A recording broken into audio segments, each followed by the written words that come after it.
A very, very good day to you. I hope you had yourself an amazing, amazing Thursday.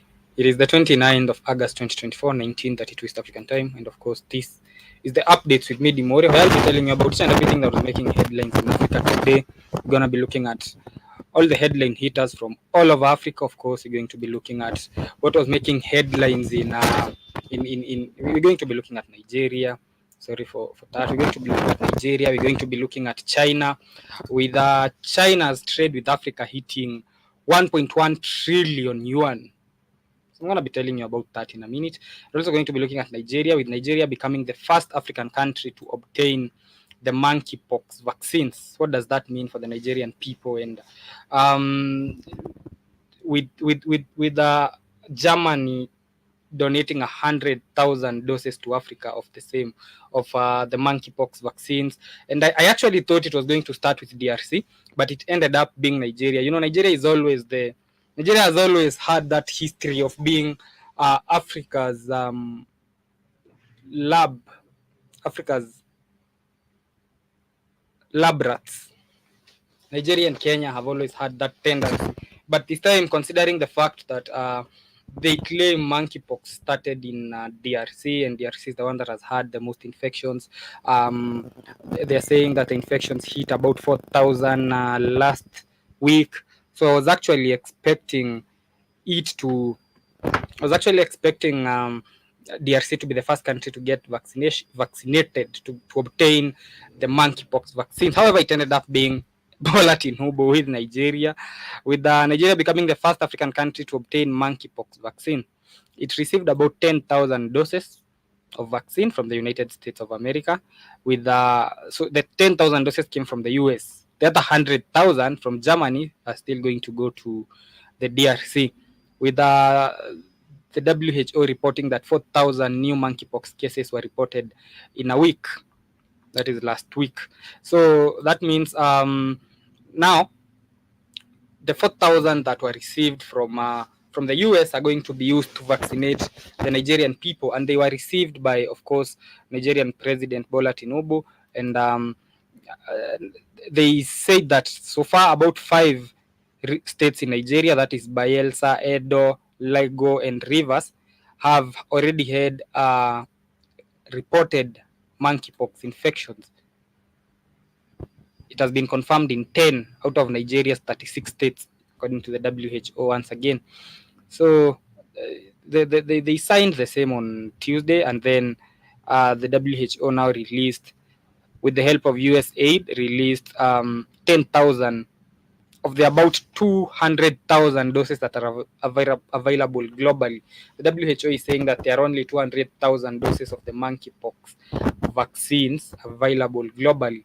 So that they give 10,000 to Nigeria and 100,000 to DRC. So that makes 110,000 out of the available 200,000 doses being sent to Africa. Once again, according to the WHO, I can't confirm the numbers. I can't confirm the truth in the fact that there are only 200,000 doses available. I can't even confirm whether the doses that were sent to Nigeria are 4,000. So now the DRC is the one that the infections have really hit hard, and the US has pledged to send an additional 50,000 doses to the DRC. So that makes a total of 160,000 out of the 200,000 available doses being sent to Africa. So that leaves the rest of the world with 40,000 doses for the monkeypox. And so if monkeypox was really a big of a threat as they're claiming it is, and if it was a global epidemic like they're making it look like, do you think they would leave only 40,000 vaccines for them and give us 160,000? That is about almost 80% of the total vaccines in the world, and leave themselves with only about 20% of the vaccine. If it was really as serious as they are saying it is, I doubt they would do that. I doubt they would give us 80% of the vaccines and remain with only 20%. It's impossible. It just shows there's something sinister going on with, of course, the whole vaccination. Apologies for the camera. It's having disconnecting and connecting, but I know you can hear me on the audio. That is when I'm not. Yeah, so the US has pledged to send 50,000 more doses to the DRC, in addition to the 100,000 doses that um, Germany sent, and of course the 10,000 that it sent to Nigeria. So we said it was just a matter of time before they actually started sending the vaccines to Africa. And the whole monkeypox scenario at first it was just a scare tactic, so that people can buy into the fear of this deadly disease, this deadly epidemic that, with the pictures that they're spreading, and now people have fear of the same. And now when the vaccines come, they're going to be the ignorant one are going to go for the vaccines themselves, and of course those ones who won't go for it is going to those who don't go for it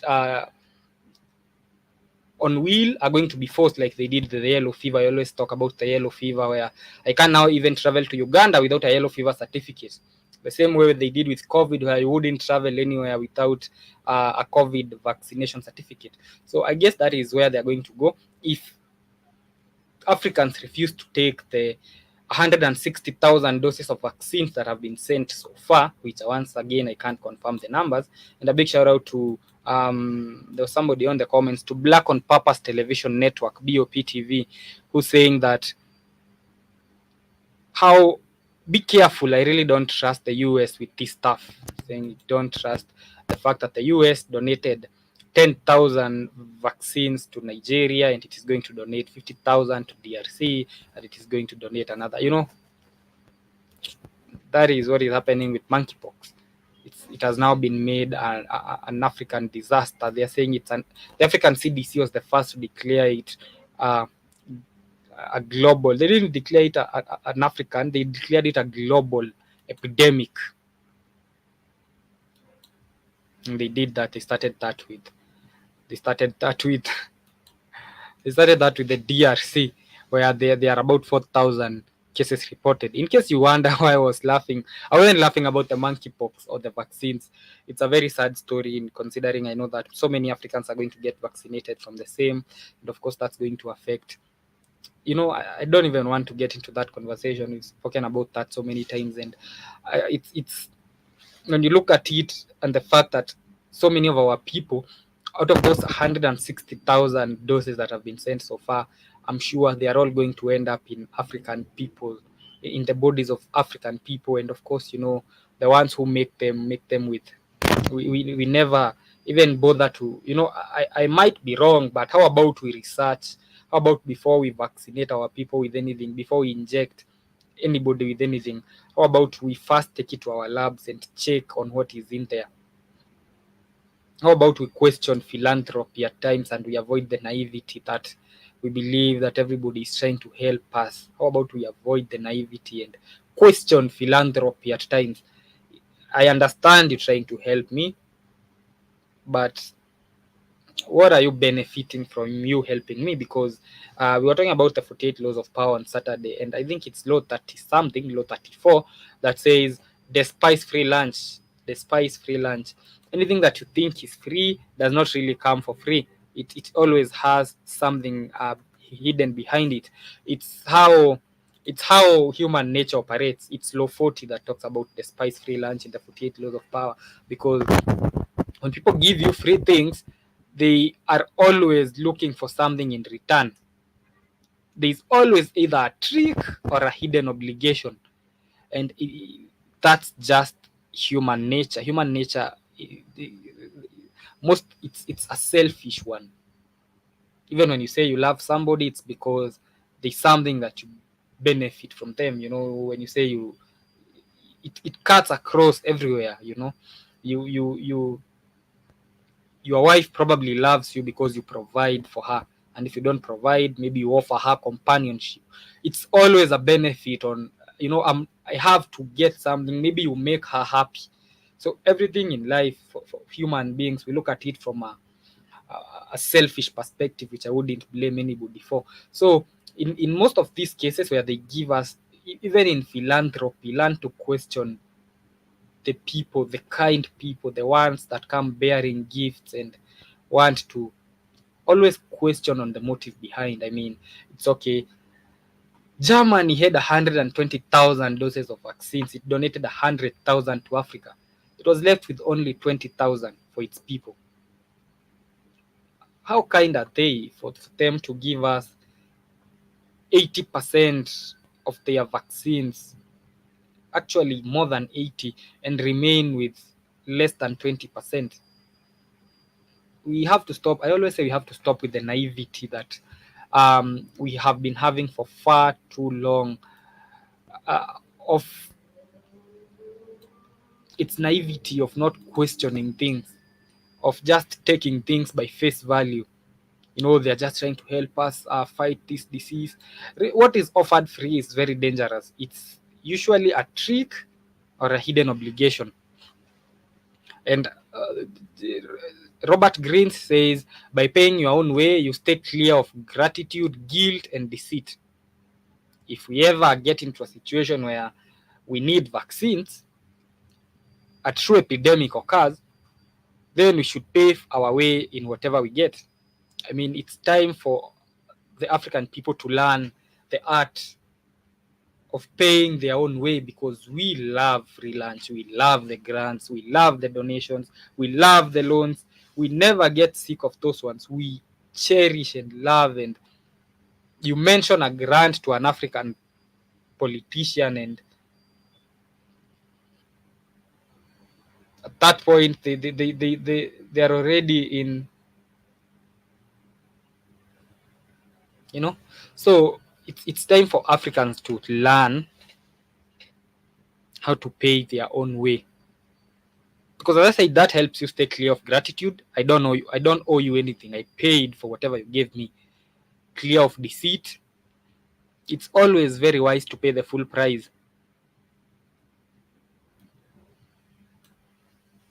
Because in most cases, generosity is used as a magnet. Generosity is, they hide behind the generosity. I mean, how much do they love us to give us 85% of the total world's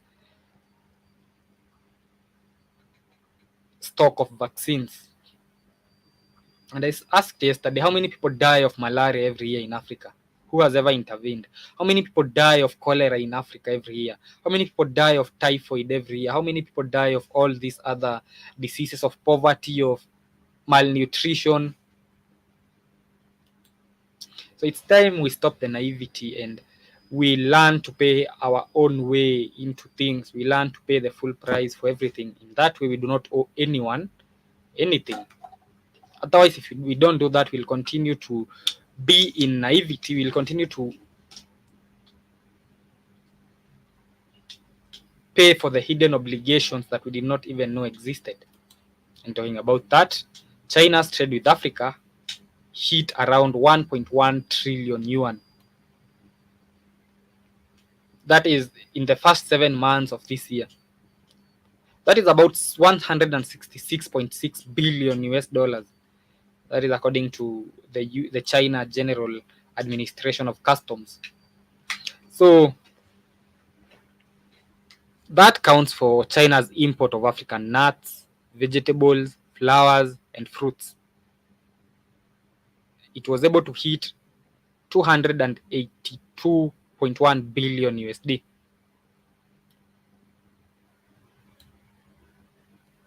With China depending on Africa majorly for their new energy vehicles. They have been developing energy vehicles, and that is why they have been really trying to foster a relationship, especially with DRC, because they need to manufacture lithium batteries and photovoltaic products. And of course, most of those things come from Africa, and you can't make the lithium, you can't make the electric cars without Africa, you can't make the photovoltaic products without Africa, but they later import the same to Africa. So they export the same to Africa. After importing, they import the raw materials from Africa and they export the finished products to Africa. That is why when you look at, for example, the trade, the fact that we reach 1.19 trillion yuan, that is our trade between China and Africa. If you look at the metrics now, you look at the imports versus the export value, you're going to be very shocked at the import and the export value. The import value is going to be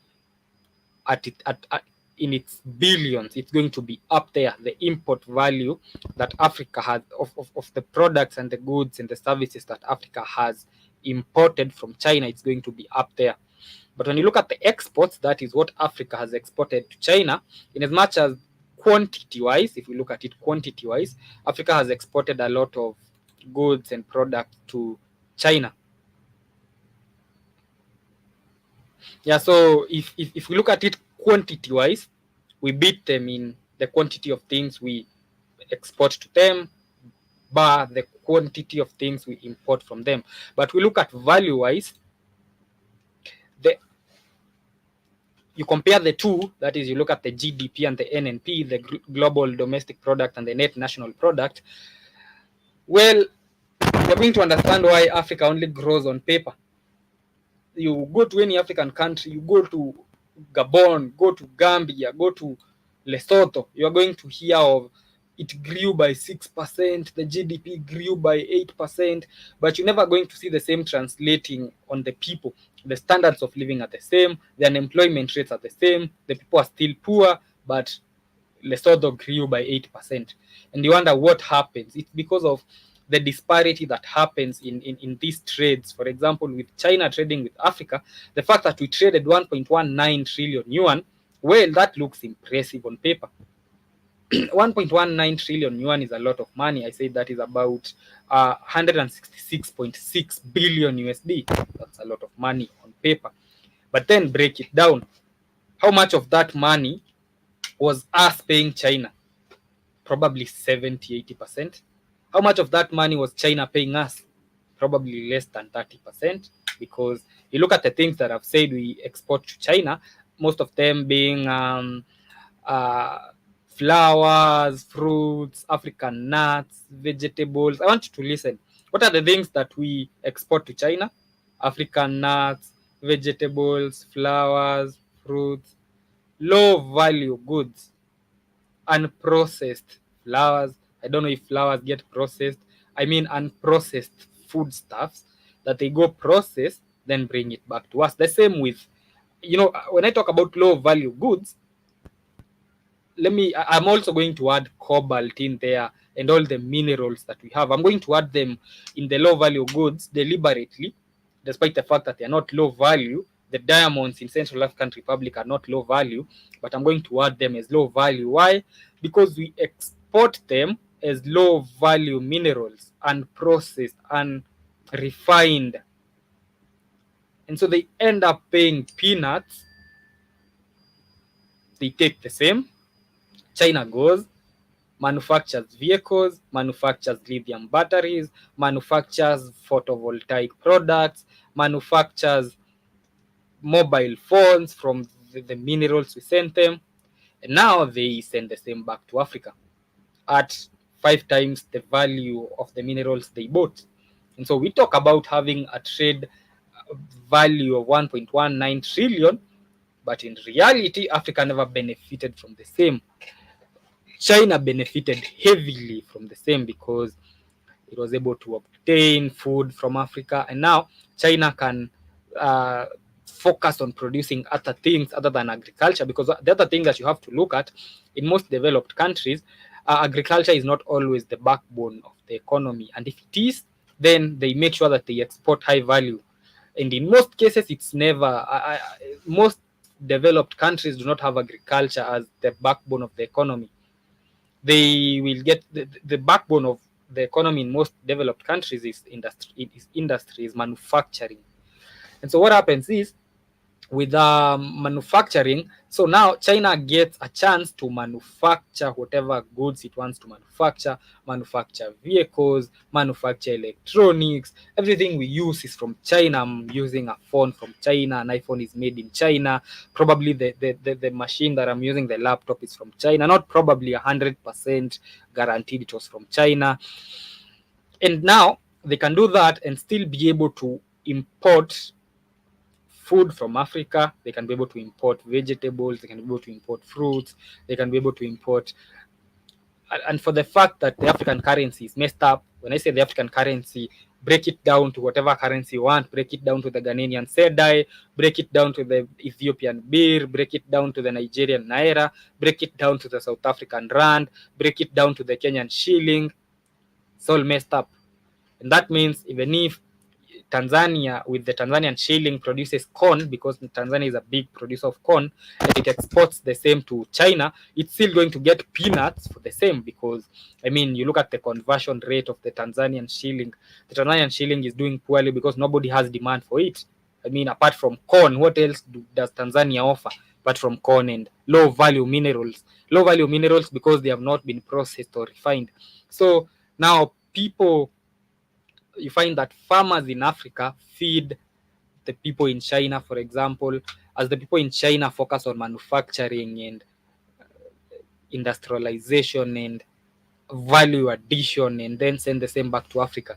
So you look at the trade margin, you look at African countries, they grow on paper, but once we come to once we come to once we come to the ground to look at what is happening really on the ground, well, it doesn't translate the same. You tell a Ugandan the Ugandan economy grew by 8%. I haven't checked, but I'm sure the Ugandan economy grew. Let me confirm. I'm sure the Ugandan economy grew by a certain percentage, and that is in every African country. Let me see. The Ugandan economy grew by the Ugandan economy expanded by 4.6% in 2023. I'll give another guess. Lesotho. Lesotho economy grew by what percentage?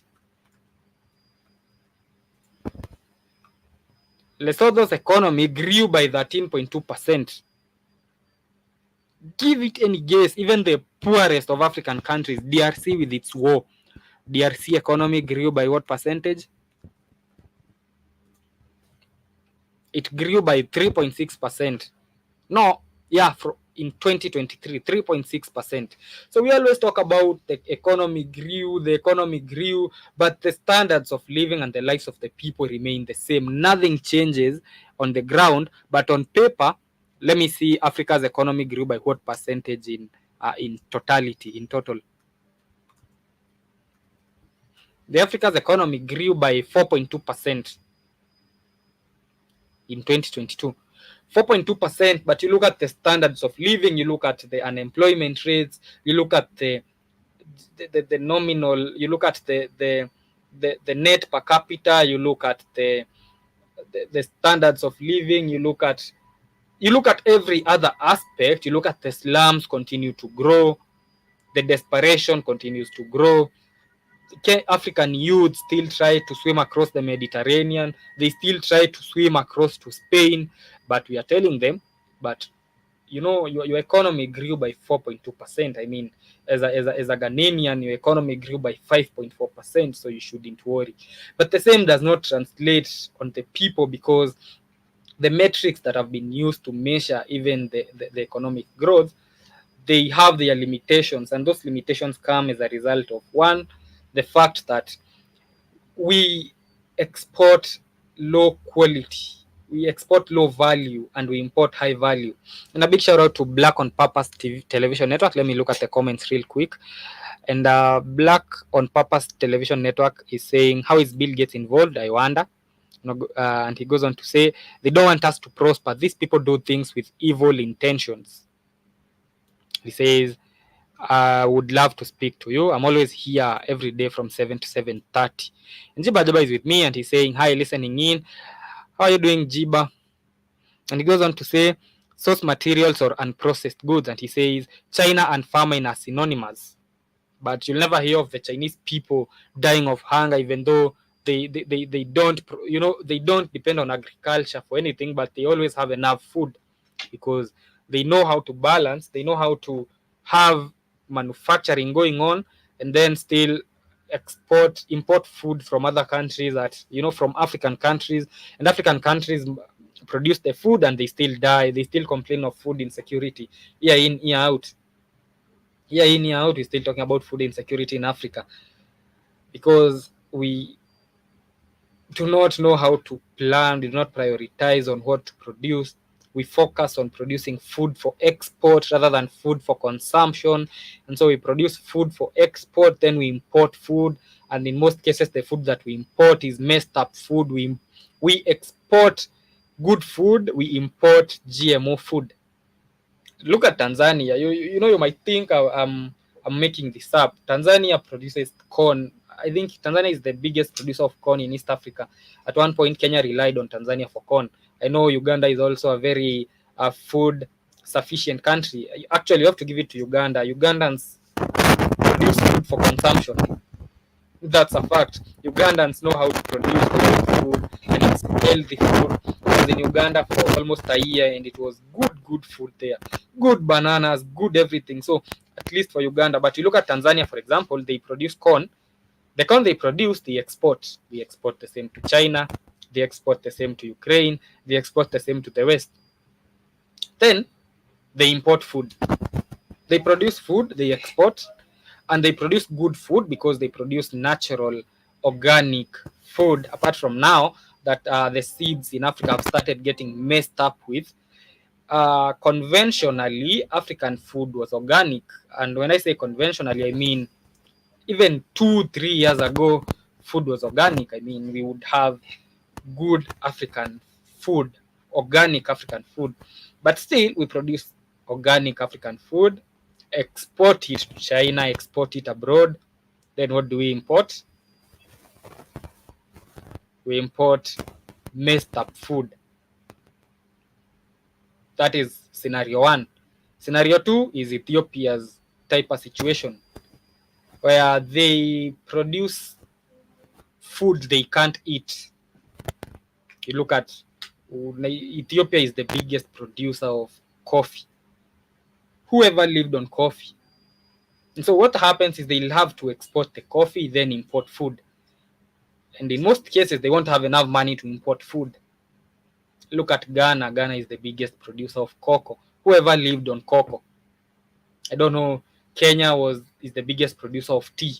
Who lived on tea? You go to another country, they're the biggest producer of pyrethrum. Whoever lived on pyrethrum? And so we have to export that and then import food. And because of the architecture that has messed up the financial system, so we export our coffee at giveaway prices, and then we import food at exorbitant prices, and we can't afford food for everybody, and now we die of hunger. And now in comes the imperialists telling us that the reason you have food insecurity issues in Africa is because of your seeds. But we produced enough food, and we exported it to them. But now they're telling us the reason you're dying of hunger is because your seeds are not good. Let us give you this new strain of seeds. Okay, give us your organic seeds. We go put them up somewhere. They'll put them up somewhere in an island. Then give us your good seeds. We give you these other seeds that do not produce seeds. Where in nature has something never reproduced? It's the natural way of life for organisms to naturally reproduce. If an organism does not naturally reproduce, it gets extinct. That is the natural way of life. If an animal does not give birth, it dies. When it dies, its species goes with it. But now here comes seeds that do not produce seeds. So I give you seeds that you can't replant. So that means every 3 months after the harvest, you come at my door knocking, begging for seeds. I give you more seeds, you go produce food, sell the food to me, come beg for more seeds. I give you seeds, plant this. I control your entire food systems, because conventionally as Africans, with the way nature is supposed to operate, with the organic seeds, I can produce my own. As long as I harvest, I eat some, I sell some, I keep seeds to replant. That is the conventional way. I grew up in the village, so I saw that growing up.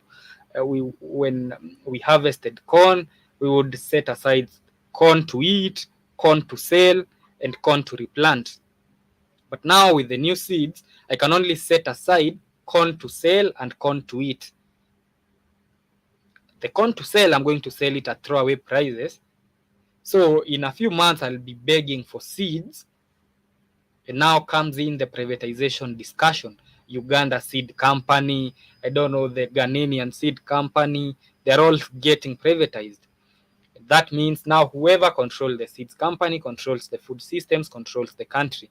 And every now and then, cancer cases hit the ceiling. I don't know, lifestyle diseases. I don't know. It's messed up. It's a messed up system from, and it go anyway. We're not talking about the food system. We're talking about the financial system and why we always grow on paper. We always talk about Africa grew by this percentage, but in reality, we do not see the growth translate on the people. And that is why you look at Burkina Faso and you look at what Traore is doing, and it gives you hope. Traore was nationalizing the minerals, the gold mines yesterday, because for far too long, Africa does not even control its own mineral. I mean, it's one thing to sell your minerals at throwaway prices when you control them, but now I'm selling it at cheaper prices while I don't even control it myself. It's the Chinese controlling the mines in DRC. It's the Chinese controlling the mines in Central African Republic, mining the gold, the diamonds there. And now Burkina Faso is working towards nationalizing the mineral resources. And you wonder, isn't that supposed to be the norm? I mean, shouldn't natural resources, which are national resources, be national property? How is a national resource, which is a natural resource, a private entity? So we talk about a rich continent, we talk about how rich we should be as Africans, we talk about how DRC is mineral rich, but the richness goes to a few individuals. And the few individuals benefit from the sweats of and it's the African people who do the dirty work. It's the African child who's digging up the cobalt in DRC. It's the African child who's digging up the gold, the diamonds in Central African Republic. It's the African child who's in the oil wells in Sudan. It's the African child who's digging up the gold in South Africa. But the money goes to a few people. And as we come to the end, Jiba Jaba goes on to say, Philippines and Vietnam are the emerging production centers. They speak English and labor is exploited. And Howard G saying, now you want to cut diamonds. I didn't get that comment, but thank you for joining me, Howard G. And Jiba Jaba says, they know how to eat bugs and lizard. And he says, pull up Chinese wet market. And Black on Purpose TV, BOP TV says, who's approving the unsafe GMOs into Africa? Please name the names. We've lost about, I don't know how many YouTube channels we've lost so far, but you know, you look at whoever is approving the GMOs into Africa. Let me just not go there. Black on Purpose Television Network, allow me not to lose another YouTube channel. And Jiba Jaba says, Dimore for economic minister. Yep, gonna vie. And Jiba Jaba says, yep, one section of crop is left for seed. But now we can't be able to do that anymore. And Jiba Jaba says a central bank has 2% inflation baked into the approach. So 4.4% growth is 2 or less. Also, as we're talking even about the growth, we do not consider the inflation. So we end up talking about a growth, but we have not factored in inflation that came in, that resulted into the growth. And so we have non-quantifiable, non-solid growths in Africa that grows on paper. You know, if I look at it, I'm not even making this up, but I'm sure Kenya grew by a bigger percentage than the US. If we are to check right now, you're going to see something like Kenya grew by, I don't know, 4.6%, but, you know, you look at the US is going to be, you know, it's, but the same never translates to the ground. I mean, I slept hungry yesterday, but I'm still hungry today. But we grew by 4%. Who grew? How come I still don't have food? My food never grew by 4%. I'm still hungry. The unemployment rate is still growing. The corruption is still up there. The inflation is still up there. Nigerians are still suffering.